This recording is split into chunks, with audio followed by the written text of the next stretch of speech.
Opinion: India's diplomatic triumph post-Operation Sindoor, a united front against terrorism. Following the historic success of Operation Sindoor, India's precise military response to the April 22, 2025, Pahalgam terror attack that claimed 26 lives, the Indian government launched a robust diplomatic outreach to underscore its zero-tolerance policy toward terrorism.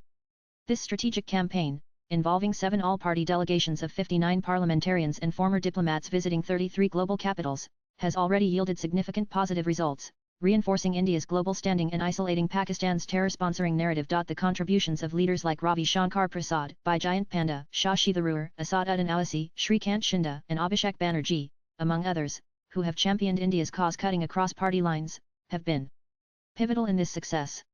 In contrast, ranting critics like Jairam Ramesh and Sanjay Raut, who dismiss this effort as a waste of public money, fail to grasp its strategic necessity. The warm responses from nations like Germany and the UAE, among others, highlight the success of this outreach, adding another feather to Prime Minister Narendra Modi's cap as a global statesman. Nanan Operation Sindoor, executed on May 67, 2025, targeted terror infrastructure in Pakistan and Pakistan-occupied Kashmir, dismantling key facilities of Lashkar-Taiba in Muradka and Jaish-e-Mohammed in Bahawalpur. While the operation showcased India's military resolve, diplomacy was equally critical to counter Pakistan's disinformation campaign, which sought to portray India as the aggressor. The all-party delegations, reflecting India's democratic unity, were essential in explaining the necessity of Operation Sindoor as a combative measure against Pakistan's decades-long sponsorship of terrorism.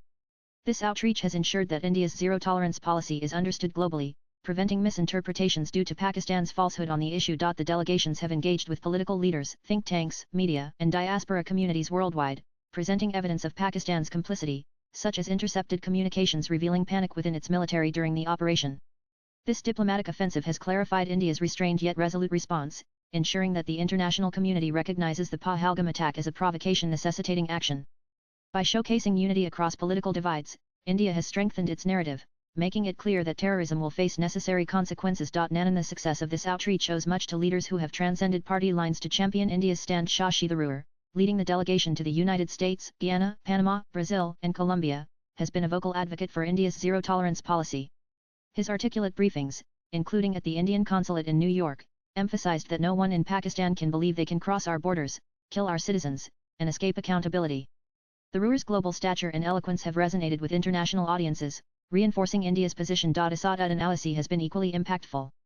His unwavering stance against terrorism has helped counter Pakistan's attempts to sway opinion in Muslim-majority countries.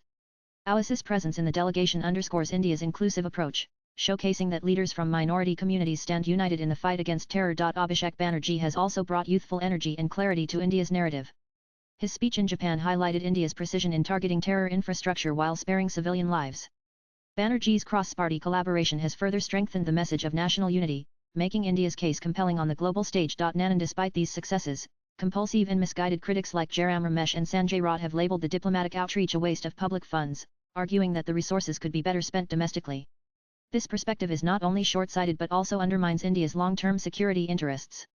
Ramesh's claim that the outreach is an extravagant photo-op ignores its role in shaping global opinion and preventing Pakistan from garnering sympathy through disinformation. Similarly, Raut's dismissal of the delegations as political tourism fails to acknowledge their impact in securing endorsements from key nations. In a world where narratives can influence trade and diplomatic relations, such criticism betrays a lack of strategic foresight. The cost of these delegations is negligible compared to the potential fallout of allowing Pakistan's narrative to go unchallenged, which could embolden further aggression or harm India's global standing. Nanan, the diplomatic outreach has garnered widespread international support, with nations like Germany and the UAE leading the way. On May 23, 2025, German Foreign Minister Johann Wadefuhl, during a joint briefing with External Affairs Minister S.J. Shankar, affirmed Germany's support for India's right to self-defense, stating, "Terrorism has no place in the modern world, and India's actions were justified." This endorsement from a European powerhouse strengthens India's position in the West, countering any attempts to misrepresent Operation Sindoor. The UAE, a key Middle Eastern ally, has been equally supportive. On May 22, 2025, Ali Rashid Al Nuaimi, chairman of the UAE's Defense Affairs, Interior Foreign Affairs Committee, expressed solidarity during a meeting with the delegation led by Shrikant Shinda, declaring that the UAE stands firmly with India in its fight against terrorism. This support is crucial, given the UAE's influence in the Islamic world, which helps neutralize Pakistan's efforts to rally Muslim-majority nations. Japan has also praised India's restraint and precision, with former Prime Minister Yoshihide Suga and former Defense Minister Minoru Kiera commending the operation's targeted approach during discussions with the Indian delegation. Similar positive responses have come from South Korea, Malaysia, Indonesia, and Singapore, where India's call for a global coalition against terrorism has resonated. Russia, a long-standing partner, has provided platforms for India to expose Pakistan's role, while African nations like Liberia and Sierra Leone have expressed receptiveness to India's narrative. These responses underscore the outreach's success in building a broad coalition of support. And the triumph of India's diplomatic outreach post-Operation Sindoor is yet another testament to Prime Minister Narendra Modi's visionary leadership.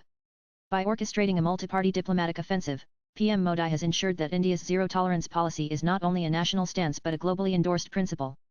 His ability to unite diverse political voices demonstrates his commitment to national unity in the face of external challenges. This outreach, coupled with the military precision of Operation Sindoor, showcases Modi's deft balance of hard and soft power, reinforcing his reputation as a global statesman. Swipe left for next video. Under Modi's leadership, India has transformed from a nation reacting to terrorism to one proactively shaping the global narrative against it. The endorsements from Germany, the UAE, Japan, and others reflect the trust that the international community places in Modi's vision of a secure and assertive India. This diplomatic success, built on the foundation of Operation Sindoor, is another feather in Modi's cap, solidifying his legacy as a leader who has elevated India's global stature while uncompromisingly defending its sovereignty. Tuhin A. Sinha is an author and national spokesperson of BJP. Views expressed in the above piece are personal and solely those of the author. They do not necessarily reflect NEWS18's views. Latest blogs.